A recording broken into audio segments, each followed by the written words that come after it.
Olá, pessoal! Hoje nós estamos aqui, eu e o Dr. Hugo, para compartilhar com vocês dois casos que a gente teve aqui no escritório que a gente considera muito interessante. O primeiro caso, Hugo, a gente teve uma atuação aí de quase 2 anos aqui no escritório, né? Tivemos que atuar em diversas searas, né? A gente atuou na presidência do tribunal, em vara de órfãos e sucessões, cartório extrajudicial. Conta um pouquinho como que foi essa trajetória. Primeiramente, esse caso se trata-se de um mandado de segurança dos delegados de polícia do estado do Rio de Janeiro, da DEPOL. Era um mandado de segurança que foi impetrado em 1993. Foi gerado o crédito de orçamento 2018. E esses precatórios tinham sido pagos pelo Estado e eles estavam já depositados em primeiro momento na divisão de precatórios, mas após um ato normativo do presidente da DIPRES, os valores foram transferidos para a vara de origem, no caso, presidência do tribunal. A gente foi realizar a habilitação dos herdeiros, né, visto que o falecido tinha deixado o inventário, né, nós íamos juntar o inventário e o testamento cumprido, né, visto que os sobrinhos dele eram os herdeiros legatários. Só que o que aconteceu? Quando a gente foi na vara de obsessões, né, desarquivar o inventário era físico, então a gente precisava da carta de justificação para juntar os autos, para comprovar que eles de fato os herdeiros e que eles que receberam, o inventário tinha sumido. E a notícia ruim é porque o testamento estava junto com o inventário, porque o testamento também era judicial. E a gente tinha uma cópia até do testamento. Só da sentença, né? Sim, da sentença do cumprimento de testamento. Só que, mesmo assim, na presidência do tribunal, o juiz não aceitou, né? No caso, o desembargador. O doutor Caetano, né, que era o desembargador à época, hoje não mais, ele acabou de sair no final da gestão. Ele entendeu, né, eu até peticionei, falei com ele na época. Ele disse que entendia a situação, mas que ter uma sentença de cumprir o testamento não comprova que houve de fato inventário. E a partilha dos bens. A partilha dos bens, que poderia haver credores, que seria o Estado, por exemplo, o credor, e que era insuficiente para definir a habilitação. E aí ficamos nessa e a gente tinha que tentar resolver como a gente iria levantar esse crédito. E no caso a gente fez a restauração de autos, né, do inventário. Primeiro, nós tínhamos que, com pouco conteúdo que a gente tinha do inventário, demonstrar para a juíza que os bens já haviam sido partilhados. A gente foi para a RGI, né, porque tinha um imóvel testado, a gente foi para o RGI para pegar o RGI daquele imóvel para comprovar que ele já não estava mais, né, sob a titularidade do falecido. A gente teve uma atuação ali em conjunto com os herdeiros também, né, que eles compartilharam uma série de documentos com a gente, atualizações de certidões de óbito. A gente teve que fazer todo esse procedimento para comprovar na vara de órfãos, justificar o nosso pedido de restauração, né? Sim, e também é uma coisa que a gente teve uma expertise de tentar, né, era juntar no RGI o inventário dos herdeiros, que estaria no nome dos herdeiros a transferências do bem, que era o único bem que era um imóvel, que era até apartamento no Leme. Só que quando a gente foi lá ver, o advogado originário que fez o inventário estava no nome dele. Ele representava o espólio. E esse advogado era até falecido. A gente até chegou a procurar, né, o escritório dele, mas ele já havia falecido. Provavelmente, né, a informação que o cartório passou pra gente é que ele fez carga do processo e não devolveu, não fez a devolução, e o processo se perdeu. Ele teve autorização de vender o apartamento ainda antes da partilha, né, por ele ser o inventariante do espólio. E aí o RGI, quando chegou pra gente, chegou no nome dele, não no nome dos herdeiros. Isso acabou atrapalhando muito a gente para pegar informações. Fato também que eu particularmente discordo do cartório. Eu não acho que o advogado fez carga do inventário, porque eu não acho que faça sentido você fazer carga de um inventário finalizado. Então, mas enfim, águas passadas, e a gente fez a restauração. A gente precisava comprovar para a juíza que houve a adjudicação dos bens. Ela reconheceu que houve um inventário concluído. Isso foi uma grande vitória, porque a gente conseguiu pedir a sobrepartilha do crédito de maneira extrajudicial, né? Concomitantemente, a gente foi na presidência, pediu para transferir os valores para o inventário da Office Sessões, processo de restauração, porque achamos que ia ser mais rápido, porque na presidência do tribunal o trâmite é um pouco demorado. Hoje está pior. Então a gente entendeu que se transferir os valores para a vara de Office Sessões seria mais rápido para andar. Acabou sendo verdade. E aí, valores transferidos, a gente realizou a sobrepartilha extrajudicial. E aí um grande baque acontece para a gente, mais um. O primeiro grande baque foi o inventário ter sumido, e o segundo foi que quando a gente estava para fazer o levantamento de valores, a gente pede autorização ao juízo para fazer a sobrepartilha extrajudicial, ela defere, e aí quando a gente anexa os documentos, a gente vê que o valor não tinha sido transferido. Existia uma ordem de transferência do juízo lá da presidência para a Office Sessões. O juiz da Office Sessões disse que recebeu esse dinheiro, deu ok, e quando foi ver, esse dinheiro nunca havia sido transferido. Então o juiz da presidência achou, o juiz auxiliar da presidência achou que o dinheiro já estava no Office Sessões, e o juiz do Office Sessões achou que estava com ele o dinheiro. Só que não estava, porque o banco, quando foi fazer a transferência para a vara de Office Sessões, onde estava ocorrendo a restauração de inventário, ele transferiu para uma nova conta vinculada à presidência. Sim. Então transferiu o dinheiro de uma conta para outra conta para o mesmo lugar. Nunca saiu do lugar. Então a gente teve que falar com o novo juiz substituto, né, da nova gestão. Explicamos para ele o caso, mesmo explicando a situação, assim, não foi tão rápido quanto eu acho que deveria ser. Demorou uma semana para ter a ordem de transferência, porque assim, foi um erro que nós não cometemos, os herdeiros não cometeram, eles não poderiam ser punidos por um erro ali do banco ou do Poder Judiciário. E aí foi dada uma preferência para a gente, mas a preferência demorou, acho que falei com ele na sexta-feira seguinte. Falamos com ele na sexta, e na sexta-feira seguinte que a decisão. Houve a decisão. Não, na verdade a decisão dele saiu, né, no mesmo dia. Sim. Ele despachou no mesmo dia, só que o cartório, para cumprir a decisão, sim, demorou uma semana. Uma semana, deu uma sexta, e só na outra sexta que houve ali a transferência de valores para o banco, e aí depois o caminho não foi da vara da presidência, do órgão especial para os herdeiros. Ainda tinha que transferir para o inventário, para depois do inventário para os herdeiros. Eram 2 transferências, e que demora o trâmite do banco. Eram 3 a 4 dias. Por se tratar de um valor expressivo também. Sim. Então, um resumo desse caso foi o seguinte: a gente precisou atuar na presidência do tribunal, né, restaurar os autos do inventário que havia se perdido. A juíza deferiu a restauração dos autos do inventário. Enquanto a gente atuava na vara de órfãos e sucessões, a gente atuou na presidência do tribunal também pedindo a transferência dos valores para a vara de órfãos e sucessões, dos valores do precatório para a vara de órfãos e sucessões. Esse valor deveria ter sido transferido para a vara de órfãos e sucessões e não foi transferido novamente para uma outra conta vinculada à presidência do tribunal.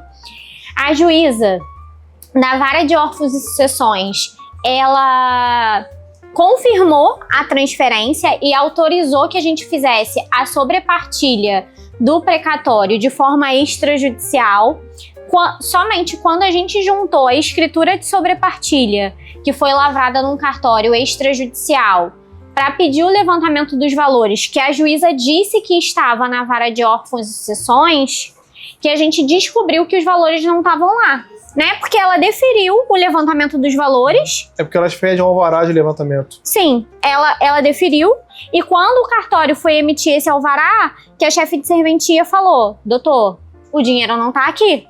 E aí volta a gente pro escritório para tentar descobrir aonde está esse dinheiro.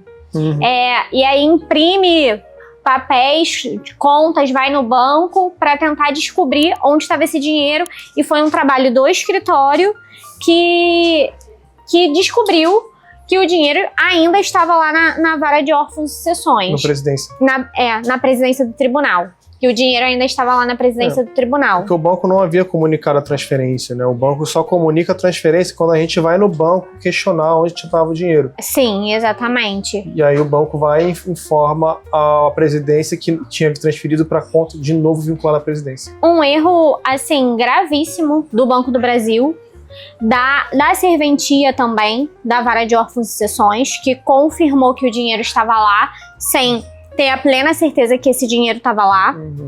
E aí a gente vem ressaltar, né, como o Hugo sempre diz aqui no escritório, que a gente trabalha com o nicho do nicho aqui, a importância de ter um advogado especialista no ramo de precatórios, no ramo de inventário, né, do direito sucessório, porque são pequenos detalhes que vão acontecendo, né, erros de banco, de tribunal, de processamento dos processos que impedem e atrasam muito o pagamento desses precatórios.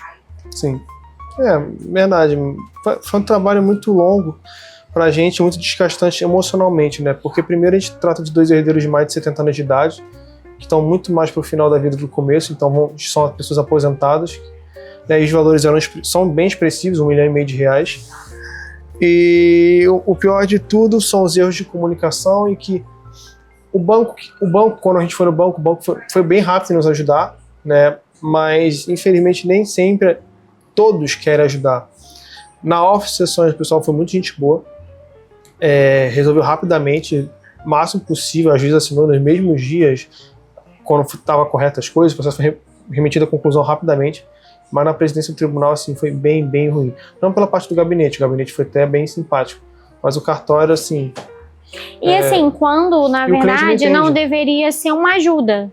Eles estão simplesmente fazendo a obrigação deles. Sim. Porque o erro não foi nosso. O erro não foi um erro de atuação, foi um erro de processamento. Sim. Infelizmente, foi um erro do Banco do Brasil, mas foi um erro de processamento. Então, o cliente ele não pode ser onerado. E como o Hugo disse, o cliente, na maioria das vezes, ele não entende, né, o porquê que está atrasando, cria expectativa. Às vezes, ele fez planos com aquele dinheiro que vai sair naquela determinada data, e aí acontece toda uma situação que atrasa esse pagamento, às vezes até uma questão de saúde também, que ele tem para poder solucionar. E isso complica. Agora a gente vai para o segundo caso, que também foi um caso assim bem desgastante aqui no escritório, principalmente para os herdeiros, né? Eles já chegaram no escritório com uma situação delicada, né? Eles eram beneficiários herdaram um precatório do pai, né? Do Tribunal de Justiça do Rio de Janeiro. Eles chegaram com uma demanda de cessão, né? Eles queriam vender o crédito herdado do pai, porque o apartamento de uma das irmãs havia pegado fogo, né? E perda total, ela precisava restaurar esse apartamento e sair da casa do irmão, né? Que acolheu ela nesse momento difícil da vida. Habitualmente, a gente está acostumado a fazer isso, né? A gente faz isso todos os dias. A gente deu um prazo de, no máximo, 30 dias úteis de solucionar o caso deles, porque, teoricamente, era um procedimento simples de se fazer. A gente faria, exatamente, a gente faria um pedido de habilitação direta. O máximo que a gente poderia encontrar de dificuldade no meio do caminho seria ter que lavrar uma escritura de inventário, né? Para inventariar esse precatório e ceder esse crédito. Já estava tudo negociado com um fundo de investimento, né? Habilitamos os herdeiros, a habilitação foi deferida, sem precisar até lavrar escritura de inventário, a habilitação foi deferida de forma direta. Quando enviamos toda a documentação para o fundo de investimento, veio a notícia que havia uma execução em nome do falecido. Que havia uma execução no nome do falecido, uma execução num valor bem expressivo, e essa execução tramitava no Tribunal de Justiça do Estado de São Paulo, Um processo físico muito antigo. Você lembra o ano, Hugo? Se não me engano, era 88 o processo. 1988, um processo extremamente antigo que, por uma ordem do presidente do Tribunal de Justiça de São Paulo, ele estava sendo virtualizado com uma empresa, né, com uma empresa terceirizada que não tinha prazo para devolver esse processo, e o fundo colocou a exigência de que o crédito só adquiriria o crédito se tivesse acesso aos autos. Porque acontece o seguinte, né? Essa era uma dívida, na verdade, estava em cruzeiro, é importante destacar. E era uma dívida de FGTS. O pai deles era empresário, tinha uma empresa com o irmão, e eles deviam recolhimento de FGTS. E foi iniciada a execução, processo de 88, e ele estava devendo os exercícios de 85, 86, 87 e 88. Eram 3, 4 anos, algo assim, de recolhimento. E o valor estava em cruzeiros, e aí o fundo de investimento não sabia o quanto atualizou, porque ele passa de cruzeiro para cruzado novo para real. Uhum. Então ele não sabia, primeiro, se havia prescrição no processo intercorrente ou prescrição de termos de matéria, ou se não houve prescrição, qual era o montante da dívida. E isso precisava dos autos para ver. Como os autos eram físicos, não tinha como ler nada. E aí, essa empresa terceirizada é responsável por virtualizar os autos, né, em São Paulo, porque o presidente do Tribunal de São Paulo deu uma determinação de virtualizar todos os autos físicos, ao qual eu acho muito bom. Acho que no Rio de Janeiro tinha que ter sido feito isso, inclusive. Né? Acho que todos os autos têm que ser eletrônicos. Facilitaria bastante a vida do advogado. Sim. E até a própria vida dos servidores também. Sim. E aí a gente ficou meses, se não me engano foram 3 meses praticamente, esperando virtualizar os autos. Foi em fevereiro, se não me engano, 11 de fevereiro, foi para essa empresa, e esperamos até maio para virtualizar os autos e fazer a sessão de crédito, quando foi constatado que os valores eram baixos em reais, quando houve todas as conversões, e também foi analisada até uma oportunidade de prescrição, visto que matéria previdenciária prescreve em 30 anos a cobrança de tributos em relação ao FGTS, né? E aí seria até 2018 o prazo. Então já havia prescrição da matéria. A prescrição intercorrente não havia acontecido porque ele havia mandado arquivar em 2022, mas ninguém nunca peticionou nos autos pedindo prescrição. E aí até 2027 eram 2 tipos de prescrição. A primeira, material, já tinha acontecido, e a prescrição intercorrente em 2027, que nem precisa chegar. E também, mesmo que não reconhecesse a prescrição de matéria e viesse a cobrar a Procuradoria de São Paulo, o crédito era a dívida é muito baixa, né? A dívida acho que estava 100 mil reais, menos, 80 mil reais. E o precatório era acima de 1 milhão, era muito expressivo. Então ficava baixo daquela margem de 20%, 25% que o fundo compra. E aí acabou sendo feita a sessão de crédito sem problema nenhum. A sessão foi até rápida, né? Quando houve a notícia, de uma semana para outra. Mas esse empecilho atrapalhou bastante. Atrapalhou um caso que era pra gente ter solucionado em 30 dias. A gente levou 3 meses ou mais, né? E assim, quando a gente deu a notícia, né, para os herdeiros que o fundo havia aprovado a compra, havia analisado, né, o processo da execução e aprovou a compra, eles ficaram muito felizes. Eu tive a oportunidade de acompanhá-los na assinatura da escritura de cessão de crédito. Eles só sabiam agradecer a nossa atuação, nosso empenho em solucionar isso, e eu acho que isso que é o mais gratificante. Eu, pelo menos, me sinto muito realizada na advocacia quando o cliente sai feliz, sai satisfeito, a gente consegue solucionar o problema do cliente. Na maioria das vezes, os clientes que chegam aqui na Equality são clientes que não têm muito poder aquisitivo ou estão passando por um problema muito difícil na vida, né? Esses clientes, eles tinham até um poder aquisitivo ali, uma classe média alta, mas estava passando por uma situação delicada na vida, que precisava de um valor expressivo para reconstruir ali o patrimônio, e a gente conseguiu ajudar, né, uma atuação um pouco mais longa do que a esperada, mas o que a doutora Thaisa sempre fala, o cliente ele é prioridade, ele sempre vai ser prioridade, e a gente sempre vai estar aqui lutando para entregar o melhor para eles, independente das adversidades que a gente venha encontrar no meio dessa atuação, que não são poucas, né? Na advocacia. A gente luta com o banco, a gente luta com o cartório, a gente luta com o judiciário, com todo mundo para entregar o melhor resultado para o cliente. Pessoal, para mais conteúdos como esse, se inscreva no nosso canal, siga a nossa página no Instagram da Equality Precatórios e nos vemos numa próxima oportunidade.